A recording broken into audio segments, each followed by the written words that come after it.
Pada suatu hari terdapat seorang anak bernama Faris yang sedang bermain mobil-mobilan di dalam kamar dengan keadaan kamar yang sangat berantakan. Lalu tiba-tiba sang ibu datang menghampiri Faris dan berkata, "Astagfirullah, Faris, ini berantakan sekali mainannya. Nanti jangan lupa ya kalau sudah selesai dibereskan kembali mainannya dan taruh di tempat semula." Lalu Faris pun melanjutkan kembali bermainnya. Setelah beberapa saat kemudian, Faris pun merasa bosan dan berkata, aku bosan main di kamar, aku mau coba keluar ah." Akhirnya Faris pun bergegas keluar dan bertemu dengan sang kakak. Lalu Faris pun bermain cungkat-cungkit dengan sang kakak.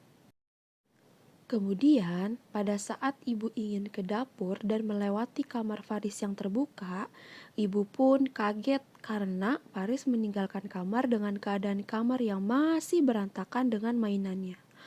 Lalu, ibu pun mencari Faris keluar, dan ternyata Faris sedang bermain dengan sang kakak.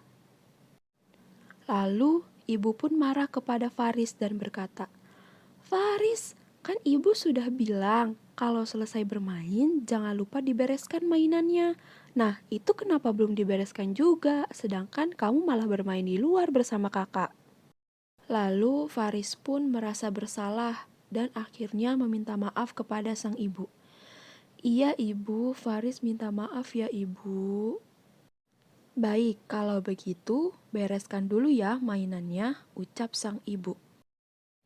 Lalu akhirnya Faris pun membereskan mainannya sendiri hingga kamarnya menjadi rapih dan juga bersih. Nah teman-teman, apa yang bisa kita ambil dari cerita tersebut? Ya, benar, berani bertanggung jawab, berani mengakui kesalahan, dan juga menjaga kerapihan.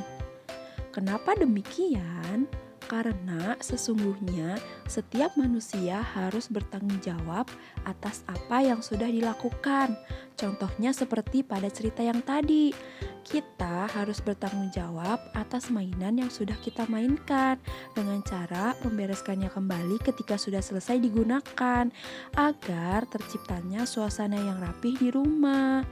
Nah, suasana yang rapi di rumah ini bukan hanya untuk diri kita sendiri, tetapi juga orang-orang yang ada di rumah agar merasa nyaman ketika ada di rumah. Nah, selain itu, kenapa sih kita harus berani mengakui kesalahan? Karena setiap orang pasti melakukan kesalahan dan harus saling memaafkan akan menjadi kunci dari ketentraman hati. Baik teman-teman, cukup segitu dulu cerita hari ini. Semoga kita bisa bertemu lagi. Sampai jumpa.